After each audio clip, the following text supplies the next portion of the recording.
right, this is the rest of January Part 2. We still have number 4, what is Mrs. Biggio carrying, and number 5, what did Holly realize? That's how we spent our day preparing for the New York State Standardized Achievement Tests. In Mrs. Baker's class, we drilled on sentence diagramming. In Mr. Samowitz's class, we drilled on mathematical sets. We didn't tell his homeroom class, who were coming in to our room for sentence diagramming, about Sycorax and Caliban. We figured we'd hear if anything happened. In Mr. Petrelli's class, we recited European borders and exports. As we drilled, our hands got colder and colder, so that by noon it was hard to feel our pencils with our fingers. But at lunch, Mrs. Biggio came into class carrying a tray of thick paper cups, steaming with the hot scent of chocolate. And that is number 4. Probably because she felt guilty about the something surprise from before the holidays. "Don't ask how I got them hot," she said to Mrs. Baker, "but if Mr. Guareschi is looking for his desk, he might have a hard time finding it." Can you believe it? Hot chocolate! Mrs. Baker laughed, a real laugh, not a teacher laugh, and sat down behind her desk with the cup Mrs. Biggio gave her. She held both her hands around it to warm them.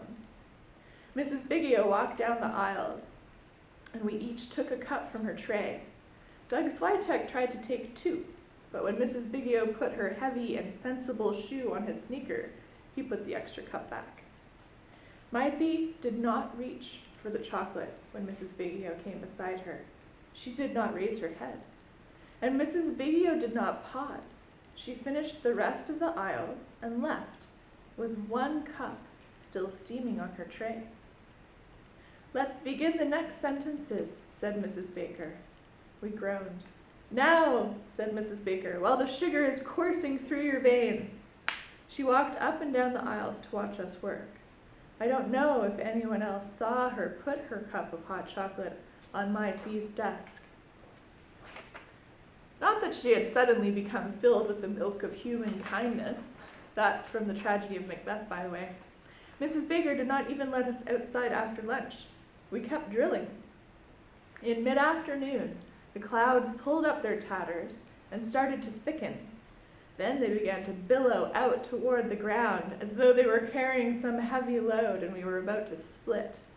They billowed further and further until a few minutes before we finished school they finally did split, and huge wet snowflakes fell from them onto the icy roads, just as the bus drivers were pulling into the parking lot, probably watching for signs of Doug Switek's brother.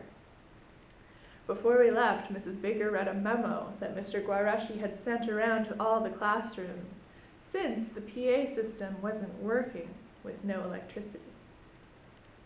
Since the New York State Standardized Achievement Tests are to be administered tomorrow throughout the entire state, plan on attending school. No student will be excused without permission from the principal. Weather will not be a factor. The school will be open for the administration of these tests. Mrs. Baker put the memo on the desk. She looked outside at the snow that was already gathering on top of the ice. "I will see you all tomorrow," she said. It was like Mr. Petrelli had said, even if atomic bombs had started raining down, we would still be open. When I left, I suddenly realized that for the whole day, Mrs. Baker had not said a word to me. And that is number 5.